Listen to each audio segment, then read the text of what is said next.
Good afternoon, hello, welcome.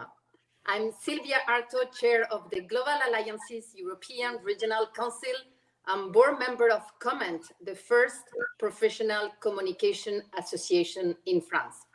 I'm very happy and honored to moderate this webinar on global trends and communication transformation. You know, at GA, we're celebrating this important topic worldwide for the first time throughout March. Indeed, as communications professionals, it's important to step back and analyze what are the new trends impacting our industry and how the PR and communication function is evolving, especially in this health crisis environment. Around this unique virtual roundtable are the presidents or representatives of 6 top national communication organizations in Europe. Let me introduce them. France, Séverine Lecomte from the French PR Association COM-ENT. Bonjour, comment ça va Séverine? Hello. Hello, did you hear me? Yes. Well, thank you, Silvia. Thank you. We have also Portugal, Eduardo Guedes de Oliveira from the Portuguese PR Association APCE. Boa tarde, Eduardo. Boa tarde. Hi. Great. Spain, Miguel Lopez-Quesada from the Spanish PR Association Dircom. ¿Qué tal, Miguel? ¿Cómo estás? Muy bien, thank you very much. Nice to be here. From Poland, Luisa Jurgiel-Żyła from the Polish PR Association. Dzień dobry. Dzień dobry, Silvia. Hello. Hello. Italy, Biagio Oppi from the Italian PR Association FERPI. Buonasera. Biagio, come stai? Bonsoir, good evening, I'm fine, thank you very much. Great.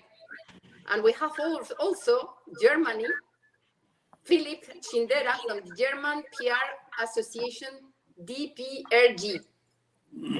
But I cannot see him. Guten Abend, Philipp. He's not here yet. He's trying to connect.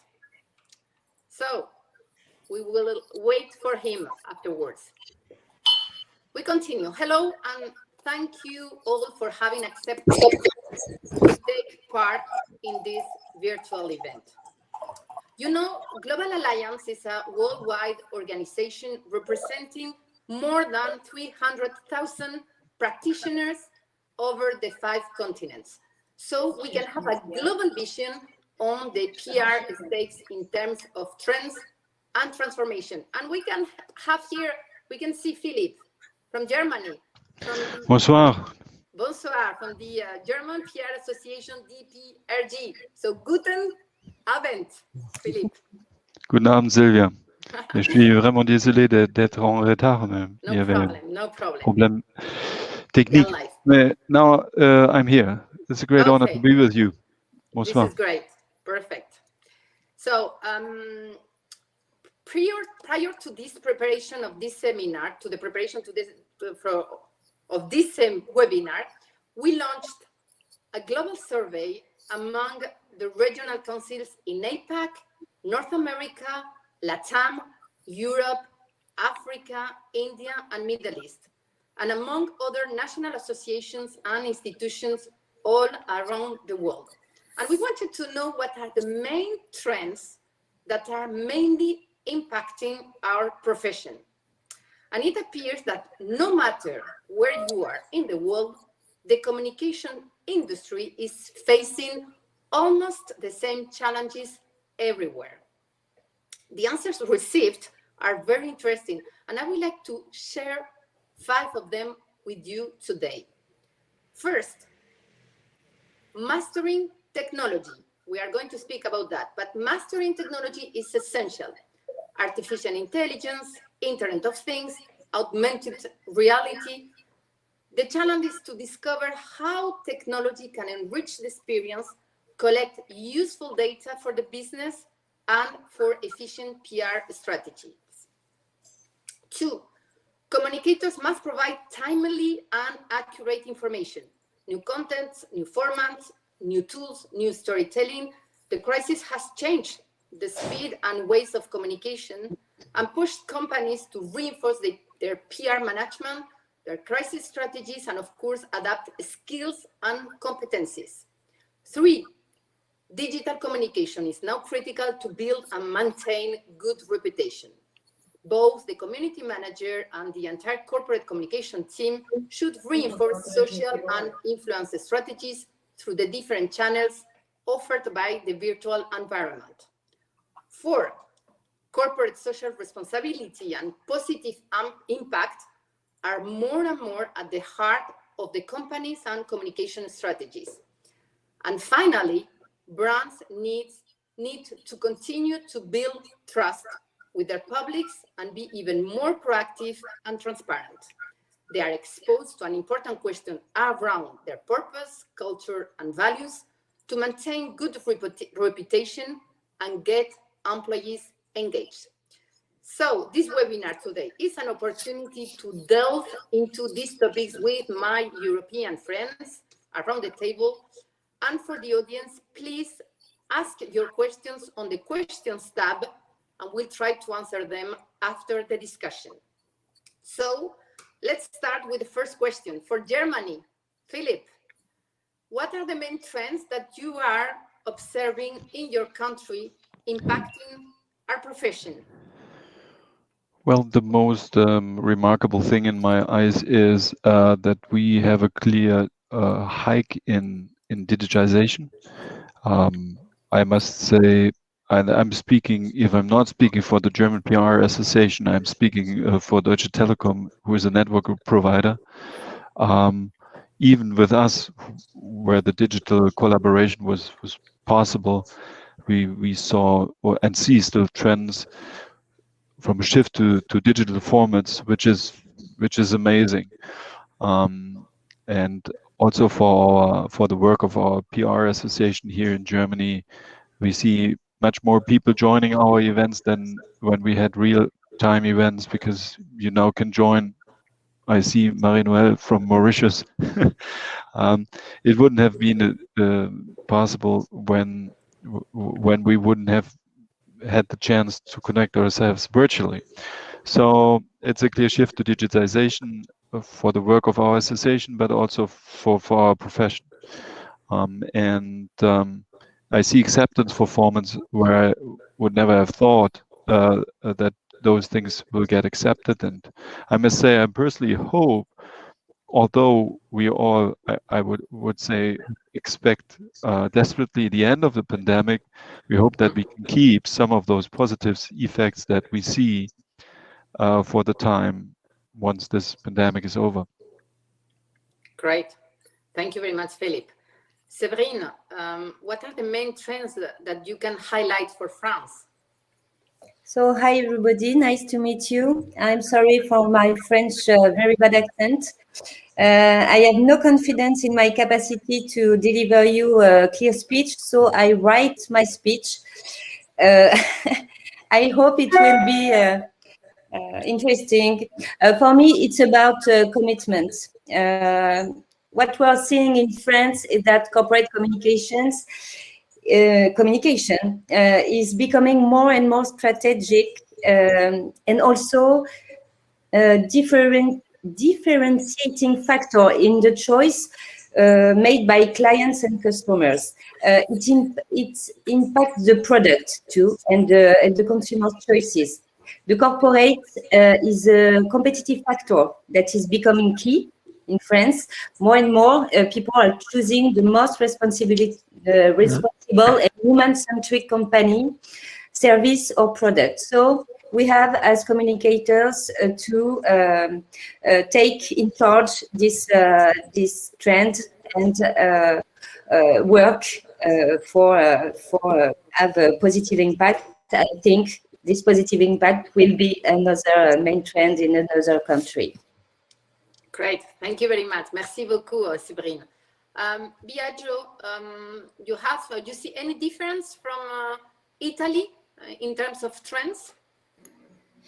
Well, the trends are more or less similar, I would say. There is a terrible challenge in the next future, that is rebuild trust among society, company, organization, politics, and the general environment that we are facing. I think this is the main challenge that all the component of the communities are facing, and that can be rebuilt probably in different aspects, but human relation and so public relation are crucial. And if we are the expert of public relation and communication, we should be able to give our support and have an impact on this huge challenge. Perfect. Thank you very much, Biagio. Eduardo, from Portugal, your trends that are impacting our profession. What is your point of view on this? Well, the main trends that we observe here in Portugal results from the adaptation to a new work reality. So I would say probably the work mobility, technology evolution, social and human dimension, and sustainability and digital communication will be the main trends that we are facing in Portugal. But I would like to emphasize the human dimension as probably the most important one. And we would call it probably the humanization and emotions that we are facing, and that the communication has to face right now and for the foreseeing future. Great. We are going to speak about this afterwards. Yeah, I know. Miguel Lopez-Quesada, Spain. Hello. What do you think in terms of trends impacting the PR profession in Spain? I think that in Spain we have seen absolutely everything digital. So that means that remote working and engagement with people working outside of the office, and it has required a lot of digitalization.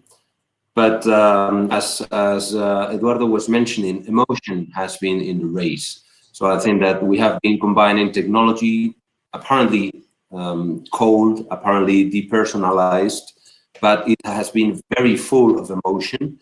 And I think that it has been very much people-centric. So putting the people in the center of everything we have been doing, no matter if it was regarding information as a service, how to keep safe, or information as an aspiration, how to become an engaged team. So crisis management has become the normal. And I think that meaningful communication slash sustainable, purpose-driven, but at the end of the day, meaningful communication. People in the center, meaningful communication, using technology to the extent of the possibilities. Absolutely, a great triangle of communications.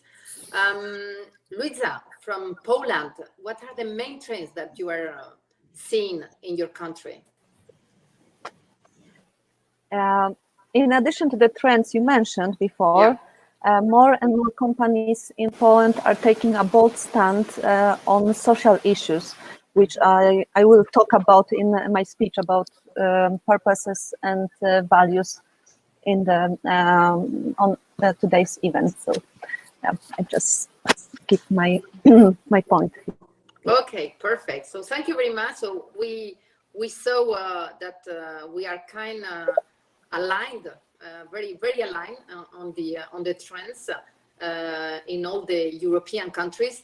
Now we are going to focus on how you think PR and communications professionals should adapt to these trends. Philip, from Germany, we saw in the answers of the global survey the importance of digital and telecommunications. You spoke about it. This is essential in our industry. What's your view on this, more detailed view on this? Well, I think it might sound contradictory at the very first moment, but if we see a upcoming trend in digital formats, in digitized communication, we should not forget the human-centric communication. Let me say it that way. So part of my profession is not only external communication, but also employee communication.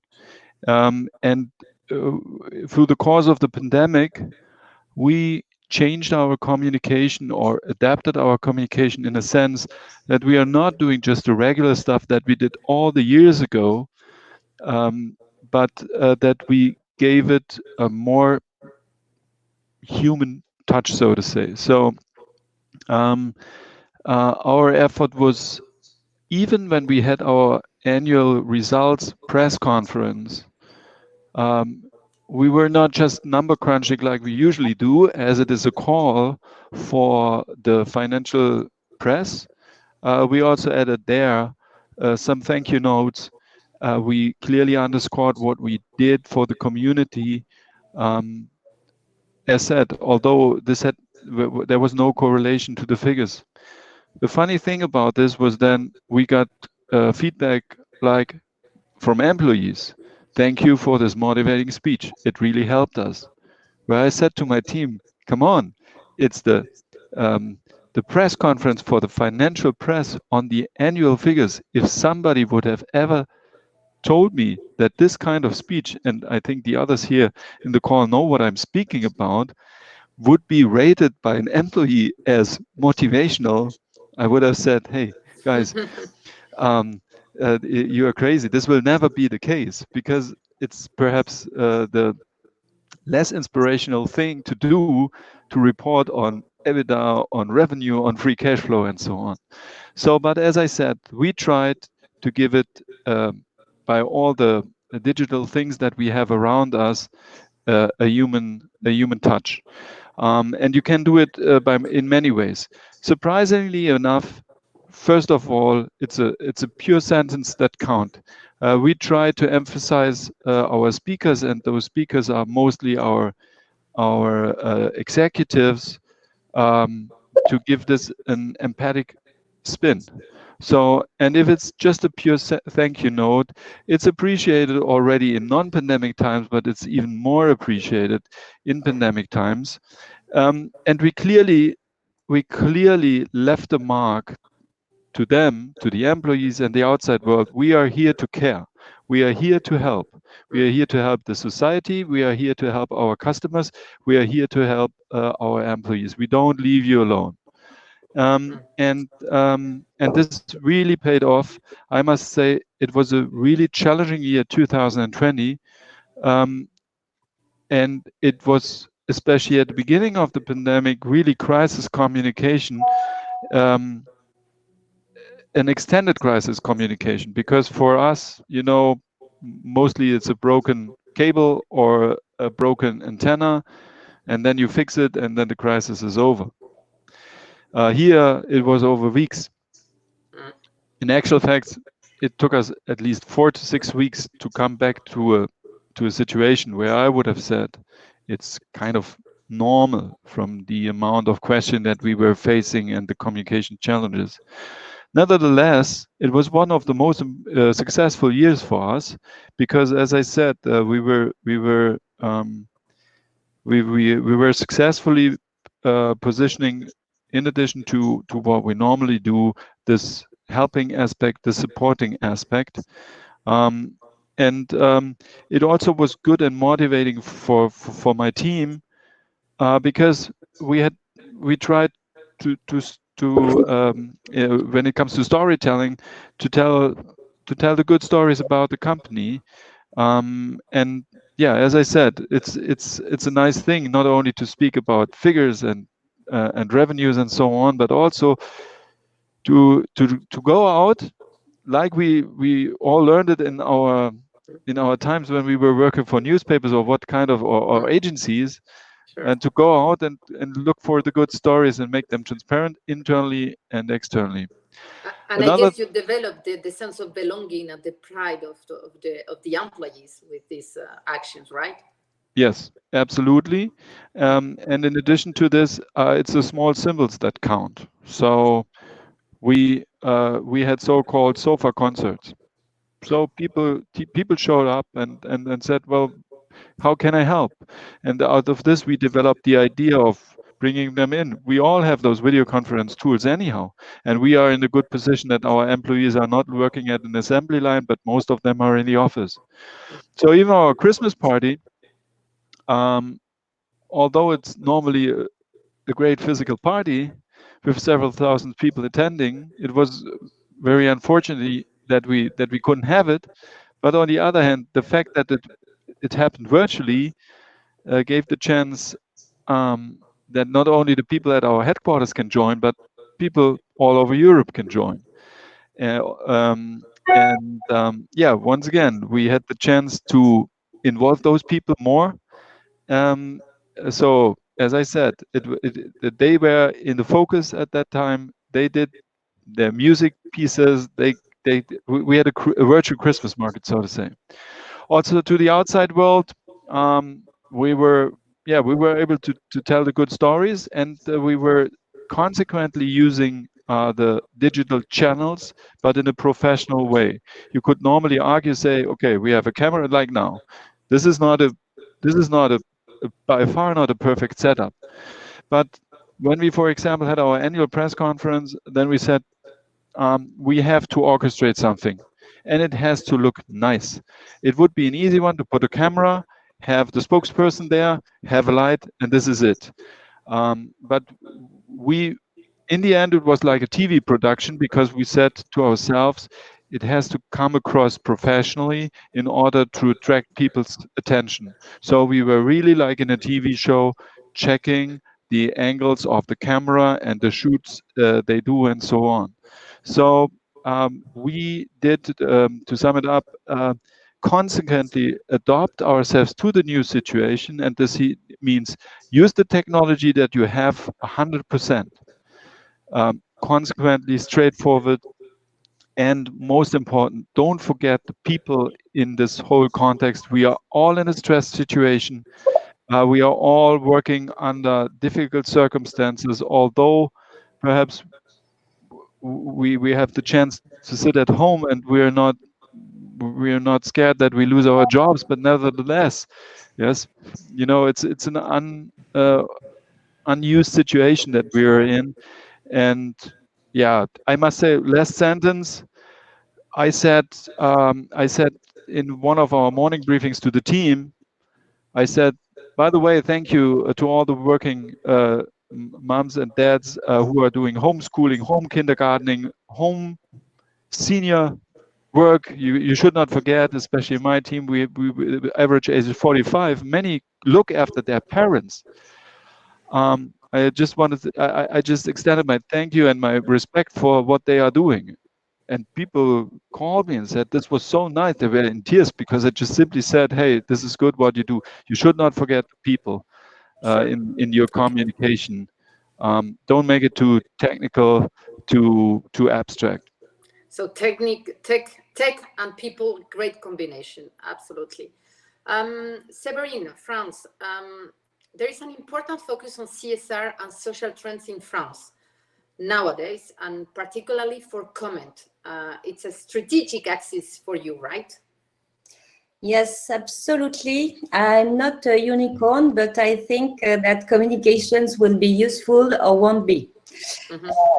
It's the project that I'm carrying out as the new president of COM-ENT, and it's focused on the communication sector, which is connected to the transformations of the world and useful to all. The question for all the companies today is, what do we serve beyond our operational activities and the financial interests we represent? And it's also a question for communication professionals. In every company, in every agency, in every community, we have to ask ourselves this question, because it's to ensure the sustainability of our organizations, simply.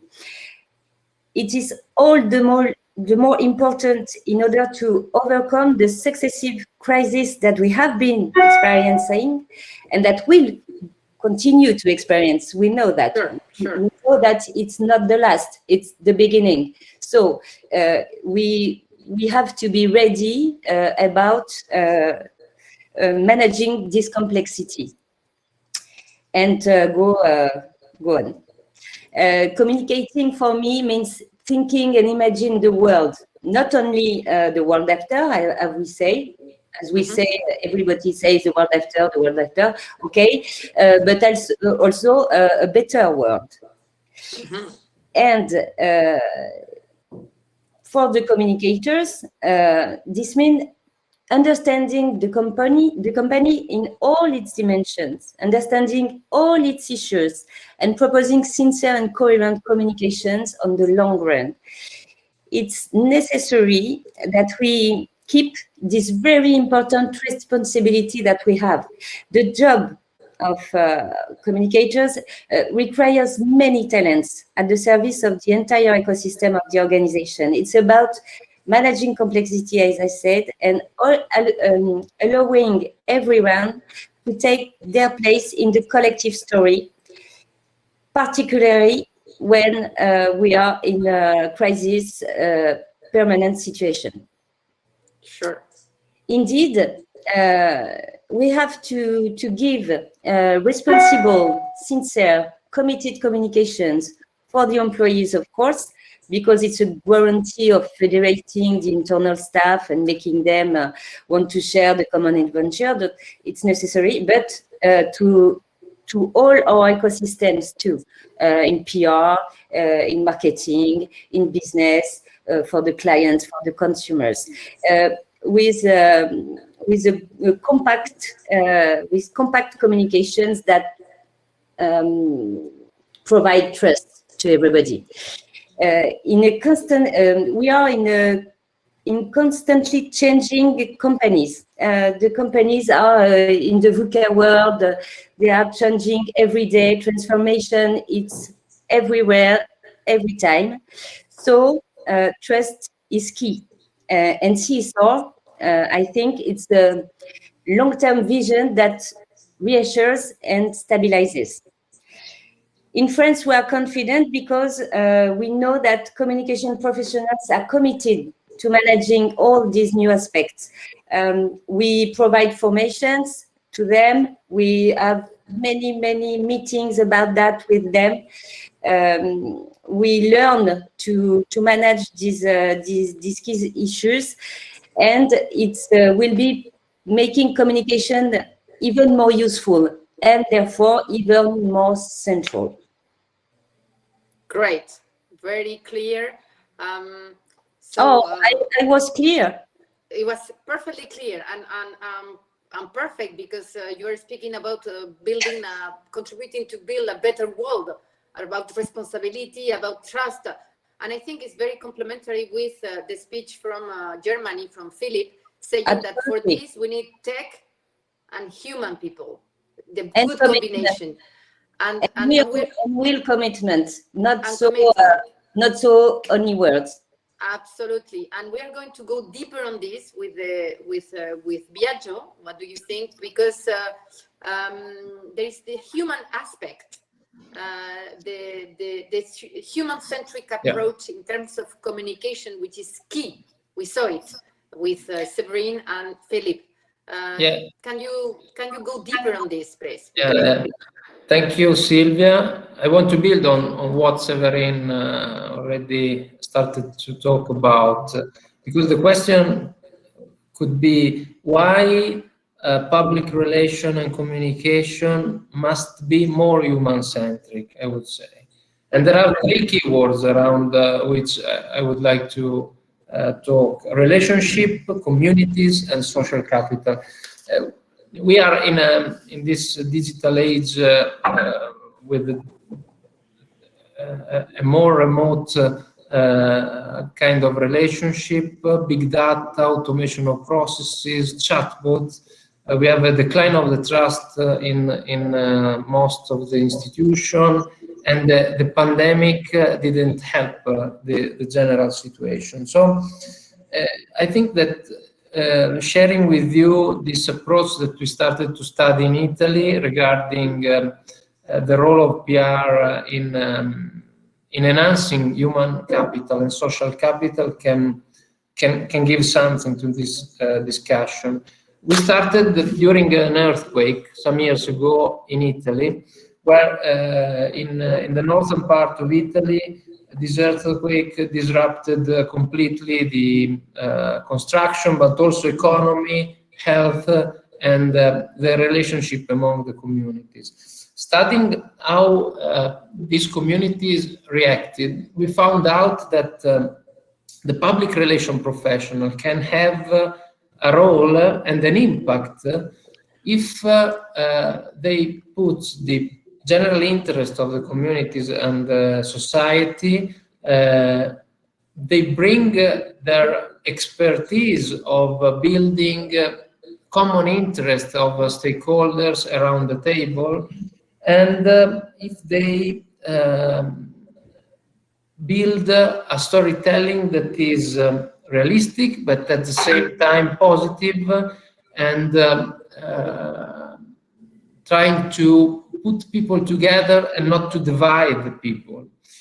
So after the study that we have presented at the BLED conference, one of our colleagues, Tony Muzzi-Falcone, one of the founder of Global Alliance, so a great name for all of us, coined a name that in Italian sounds as tessitore sociale, that is societal tailor or social weaver, relational tailor maybe. It's a role that we as public relation professional can bring for the society, for the benefit of the communities, and helping our organization in being perceived as something that can improve the social capital of a local community.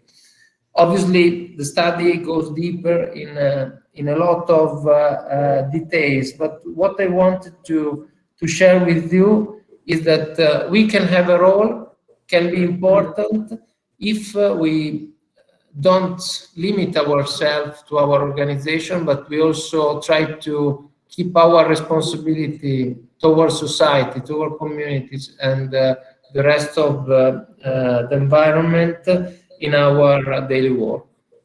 Sure, we are really aligned in terms of responsibility, sense, and helping to build a better society. And you mentioned our remote working. In this pandemic time, working from home is the new normal. Eduardo, can we reinforce the corporate culture in a remote environment? How do you see things? Well, I would like to share with you first a recent survey made by RICO Europe, in which more than 600 European employees from companies with 250 to 999 employees participate. That survey showed that about 42% of employees believe that their company culture has been affected by teleworking due to little face-to-face interaction with coworkers, and a lack of adequate technology as well, and work in a team in an agile and safe way was a problem, definitely.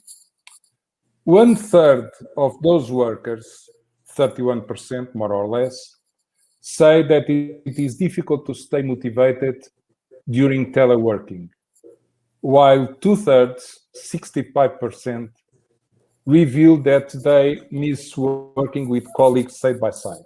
I believe that this survey shows quite clearly the problems that we are facing right now. And the same study reveals that the cause of technology communications deficiencies, as we had here at the beginning of this webinar, also affected the stress of employees.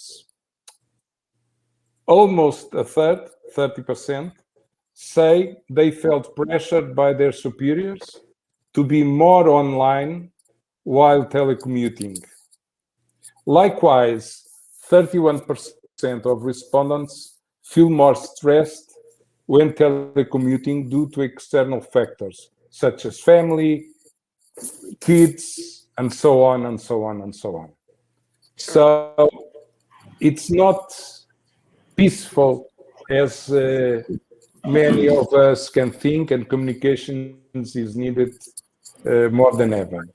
So against this background, employees expect companies to support the need for a better and more personalized work experience, and 77% trust their company to be more available for flexible work after the pandemic.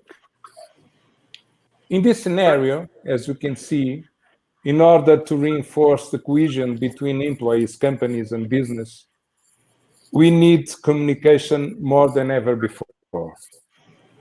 But we need to find ways to innovate in communication. Employees and public are tired and really fed up with the old formulas that we have been doing till now. Make no mistake, and this is very important to emphasize this, all corporate comms is now crisis communication. And in this scenario, less is more when we are talking about crisis communication, and most of you know.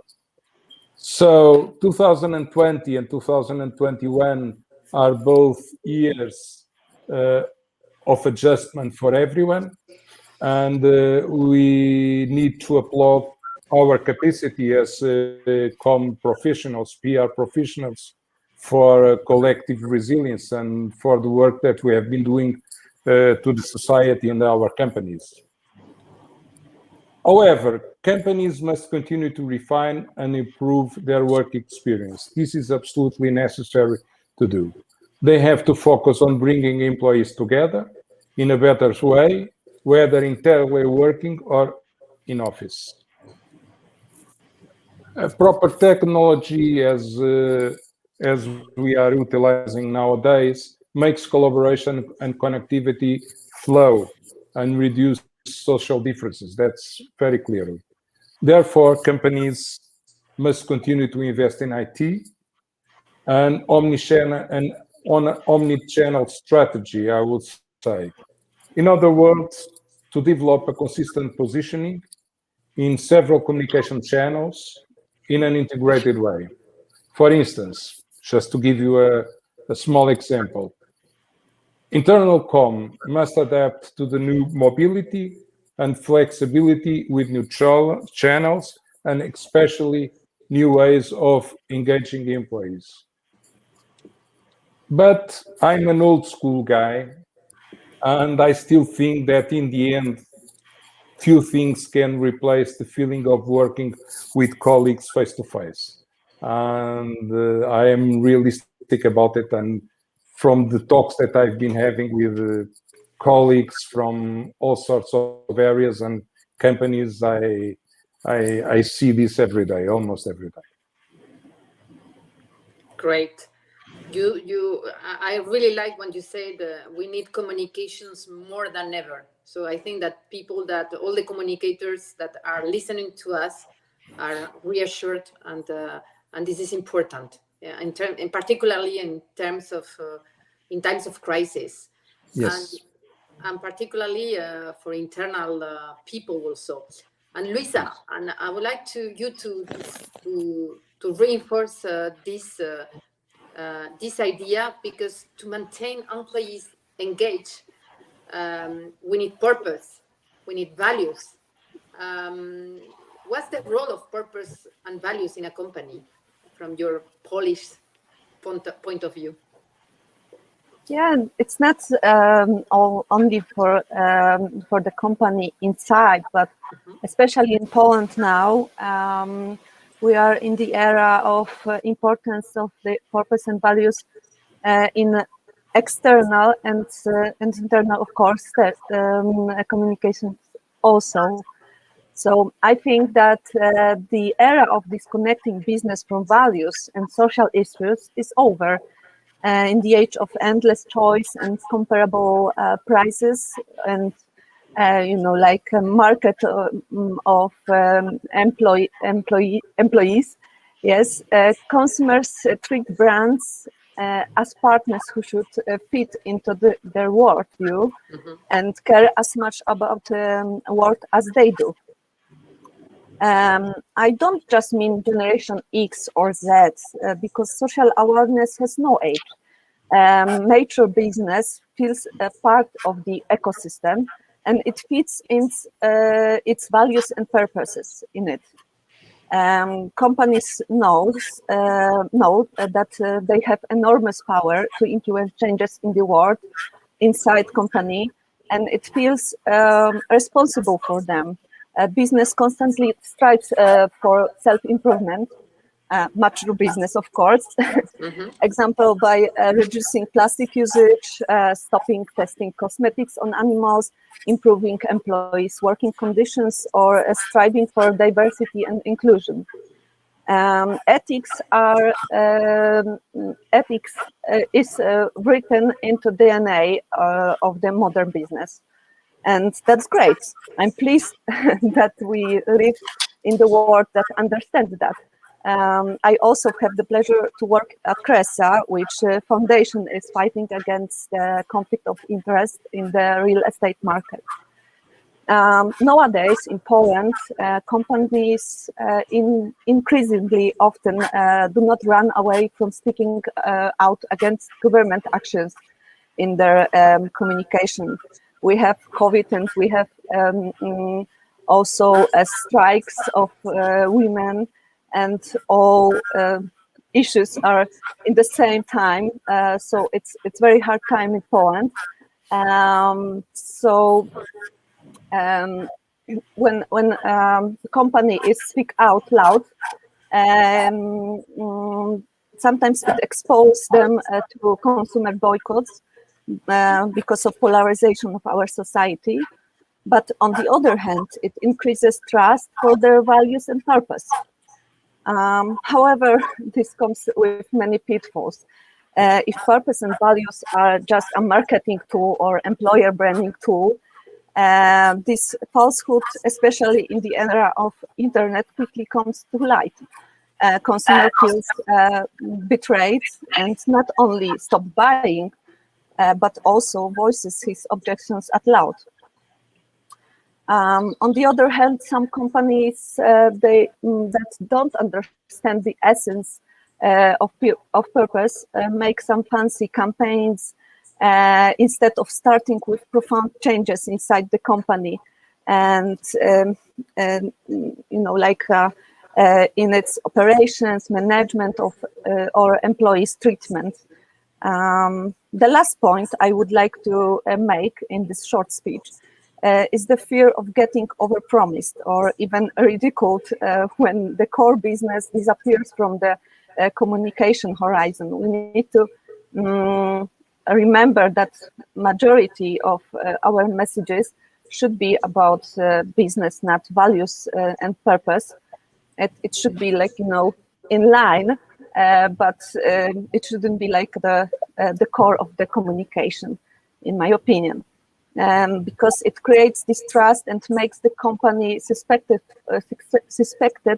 of being artificial and overstatement. So let's keep the balance without losing sight of business and purpose. Sure, very interesting approach. And what is important in your speech, and it's trust. Brands need to continue to build trust, and this is what we are going to develop with you, Miguel. Can we build trust in a social media and influence environment? How do you see things on this? I think that trust is the most valuable resource you can have on a crisis. So in times of crisis, that's the scarcest resource you can have. And definitely you don't want to lose trust among your stakeholders. So I think this has not been different than the previous crisis in that sense. But we had, as you said, an environment in which social media has played a significant role. I would say that has been a diminishing role. In the beginning, all of us, we were looking for immediate information, an immediate amount of data, not very much reflected, not very much analyzed. It was very much kind of a gamification. I think that we have been all driven by some kind of gamification in the sense of how many deaths, how many ill people, in which countries, which are the regions most affected. So we were talking about figures, like forgetting that we were talking about people. So at the end of the day, it was all driven by the immediate access to data. But data sometimes hide that behind those data, we have a lot of information which is qualitative, which is people, families, friends, disruption, economy affected, layoffs. So we are losing part of the skin if we don't look beyond the social media. So number one, trust as the most valuable resource. Number two, we had different approaches to the same problems. That was led by the politicians, but it was when in a same country, different political parties or different political leaders in different regions and in different parts of the world were addressing the same problems with different solutions. That immediately creates uncertainty, anxiety. We are not safe if we don't know that somebody is taking the right decisions. So we all become very reluctant to believe skeptically on our leaderships as they were in the right path. We have seen different ways of dealing with the same problem. So that means that probably it's all about opinions and decision making rather than facts and objective opinions, scientific opinions. So third, in that environment in where we have trust as most valued and anxiety and doubt among the population on which solutions are the right ones, then social media is only adding noise and a lot of polarization. So the good thing about that is that we all have looked into the legacy media. So the importance of the legacy media has raised. The people that you can trust are the people behind the name of a print paper, of an online paper that you have been reading for years, of a TV station that you know the faces, you have been accompanied by them, the radio stations you trusted for years. Now they have become so important, so trustful, because you recognize those voices in the noise in which you are in the midst.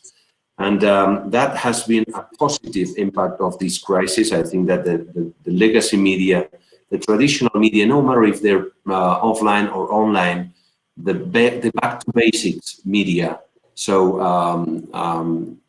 confirming information, revealing the sources, attributing the quotes, basing some information on off the record, but confirming and using several sources to confirm that. So I think that what we are demanding now in order to rebuild trust is leadership.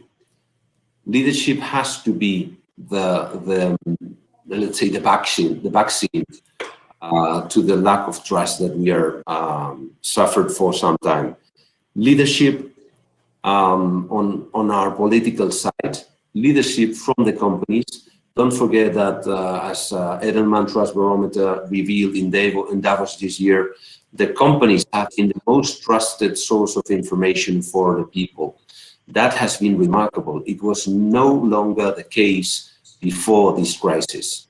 We were not the trusted source of information for our employees, for the citizens of the cities. So I think it's very positive on both sides. The companies gaining more trust, the media gaining more trust. But we need to regain trust for the leaders. The political leaders, they need to show an attitude of cooperation, sharing a purpose, which is not to save their cities, their countries, their regions, it's to save Europe. I think that the exercise of vaccination deal in the European Union has been a proof of leadership that we were expecting, and it was not happening some years ago with the financial crisis. Transparency is here to stay. So another element of trust is basically transparency. And definitely, I think that we will trust the people we can rely. So I think that it's going to be the time of common sense. It's going to be the time of addressing the topics that really concerns the people, not topics that we as politicians or advisors or communicators can think that are our agenda. We don't think about our agenda. This is about their agenda. It's about everybody's agenda, which is now the common problem we have in front of us. Addressing that problem with common sense, cooperation, leadership, and using the help of the legacy media and the companies, definitely, I think it's a good way in rebuilding trust. But social media are only a tool. We should not forget that they are only a tool. They are not bad or good per se. They're just a tool. But if we think that the tool is really the end of the tool, we will be missing the importance of the analysis, the attribution of sources, common sense, and the reflection that we need to make. Perfect. What a great overview here about how PR and communication professional should adapt. We spoke about telecommunications, we spoke about CSR, about commitment, responsibility, about human-centric, about remote, the importance of corporate culture in a remote environment, and we spoke about trust and leadership. And I think this is a great overview on how things are changing for us. I see that the time is flying, and we have time for the Q&A because we have questions. Remember that you can ask your questions on the questions tab, and wow, there are a lot of questions. Maybe we can see one from Zanetta. So questions. What initiatives are planned in your coming year to use business as a force for good? Question for Luisa, Poland. What do you think? What initiatives are planned in your coming year to use business as a force for good? Oh, I think that the first thing which business should support society is taking care about our mental health, because we are all fed up with this whole COVID situation. And I think that brands and companies has a very powerful tools to make people trust to each other again after COVID, and to be brave with this situation. This is the first thing. And the second thing is to fight against all fake news in the internet and media, because I think that it's an issue in all of our countries, and some businesses work together to make campaigns against this flood of fake news and so on. So we need to cooperate. Yeah. Perfect. We try to give quick answers in order to answer to all the questions. Here we have one. Thank you very much, Luisa. From Soraya Haddad. What would be your key tips to build a trustworthy social media reputation? Question for Miguel, Spain. What would be your key tips to build a trustworthy social media reputation? Quickly, please. I think that citizens should be able to see a transparent ranking on which social media are spreading fake news. And as the users can label through TripAdvisor or any kind of ranking systems, the social media should be ranked. And I think that we are seeing exactly the opposite. Social media are censoring political leaders, no matter if they're Trump or they're Orban, but they are making decisions for us. And decision making is in the individual minds. It shouldn't be outsourced to the social media networks. Great, thank you. Thank you very much. I can see that Philip has already answered to all the questions through the chat on digital. So I don't know if you want to add something on this, if you want to summarize your answers regarding your questions. Digital can certainly help to sustain existing relationships, networks quite well. Do we need to learn, adapt to be able to also start building lasting relationships only via digital, and how? Yeah, well, I just briefly said we are already in the midst of it. Look, we have this meeting here, and look at your social media context. I made friends with people I never met so far. I don't say it's good, but it's working. So in this context, not a big deal. But I saw a new question coming up from Marie-Noël. If I may, perhaps I can answer, because she asked what the reaction would, and this is going to relate to what Miguel said and the trust thing and so on, because in COVID times, she's speaking about social media and the harsh reaction that we see on social media, and so to say the dark side of social media, and how to react correctly. And she asked whether she's right in advising her clients to say you should not respond immediately. Well, I think you will not convince the haters, but nevertheless, and I think this refers to what Miguel says, companies have to take a stance to build trust. You have to position yourselves, and it might provoke the haters, certainly, yes. But communication you don't necessarily do to provoke, to convince the haters, but for those who are, so to say, the silent readers, I call them. You know, if there is a post, people read the post, but the answer is not necessarily to the one who did a nasty post, but just to position to post the position of your company, I think is important. So we changed our policy in the times of COVID. In the past, we said we decide where do we answer and when we just let it go. But we now changed it just recently to say just to let it go is not an option anymore. We have to respond to those provocative posts, to those actionistic posts and so on, although we know that it might provoke others, but at least those who are open to our communication and who don't interfere in those discussions should see where our position is. Okay, great. Thank you, Philip. But we also should be aware that we will not convince. Haters gonna hate. Sure. If they don't like, hooligans will do their job too. So we have to look for the middle people, the people who are able to be convinced in one way or another, people able to create their own minds, to make their own minds. Hooligans or haters, they are not in the game. Sure.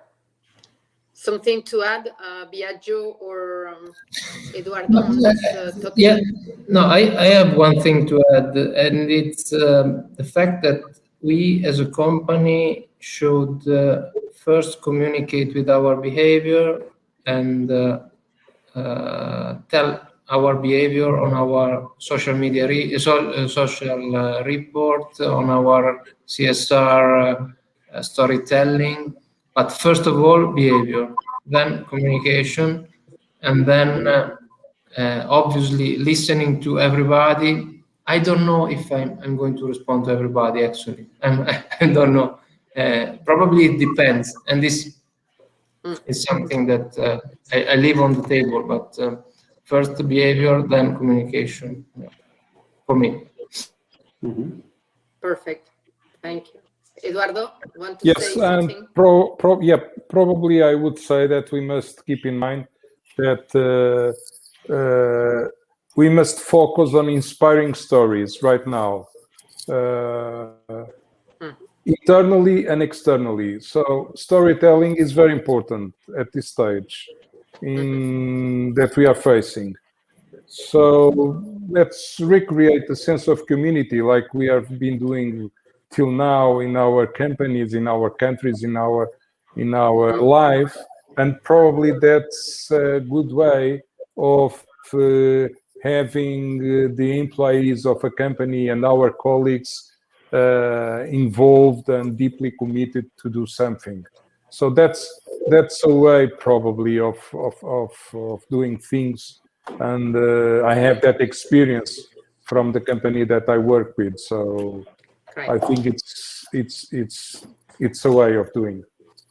Perfect. You say a word that I like, inspiration, and I think that we are going to finish with this word because it's a great word. Time to conclude. It was a very useful and inspiring seminar. Thank you very much for your participation, for your insights. The takeaways and the replay will be published on the Global Alliance website and on each national association website also, and on social media, Twitter, Facebook, LinkedIn, Instagram. I really like to warmly thank you, the speakers, and also the participants around the world for your time, for your listening. Take care, keep safe. My pleasure. And bye-bye. Thank you. Thank you very much. Thank you. Bye-bye. Bye-bye. Thank you. Bye-bye. Thank you. Thank you.